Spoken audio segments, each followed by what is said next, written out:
Imagine you were living in the 1950s and you decide to go for a walk.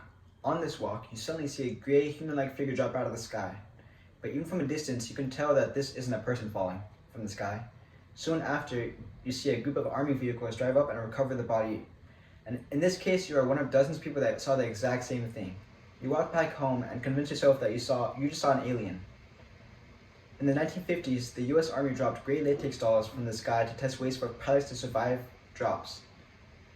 To this day, many skeptics still believe that they were in fact aliens. Many others believe that they will also witness a flying saucer. According to CIA.gov, 95% of the people have heard or read about UFOs, and 57% of them believe that they are real. Like many of you, I have doubts on stories like these, but I could never be 100% sure that they weren't true. Our curiosity has recently even sparked a raid at Area 51 that I'm sure most of you are aware of.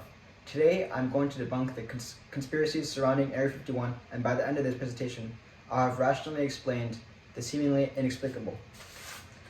I'll start off by debunking one of the most well-known incidents that sparked a lot of curiosity at Area 51. And by this, I'm talking about Roswell. In the summer of 1947, a rancher spotted a group of metallic objects held together by tape. The rancher called the sheriff of the town, and then soon after, soldiers in armored trucks came by and picked up the debris. And obviously, this sparked a lot of confusion and skepticism, and many people believe that it was a flying saucer due to its futuristic technology.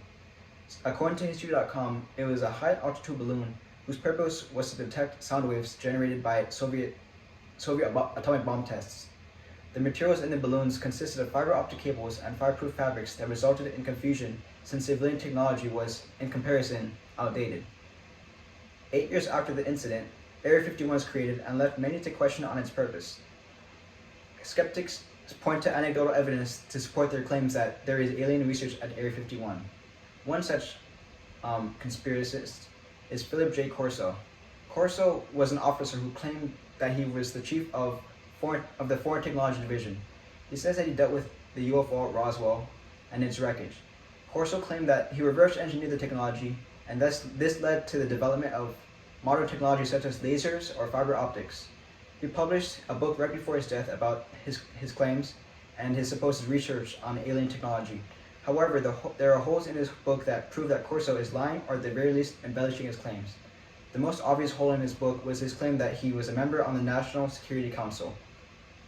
However, on the records, it shows that there is no evidence that Corso is a member of the council and he never attended meetings or anything, and other claims were similarly criticized and quickly discredited. Another conspiracist named Robert Lazard claimed that he also reverse engineered alien technology, but he was also discredited for completely fabricating his background. Now you're probably asking, if it isn't used to research aliens, what is Area 51 used for? Well, it was first created at the height of the Cold War by President Eisenhower as a high-altitude reconnaissance base. According to Vox.com, it was where the U-2 spy plane was developed, which would use to spy on Soviet nuclear programs. Area 51 later became an area to test the SR-71 Blackbird, which was another cutting-edge spy plane. And to prevent the technology from getting into Soviet hands, secrecy was essential. In fact, the CIA would encourage the UFO myth in order to hide what was really going on at Area 51. By pushing this myth, stealth bombers, drones, flares, and other technology were hidden from the public eye and the Soviet Union.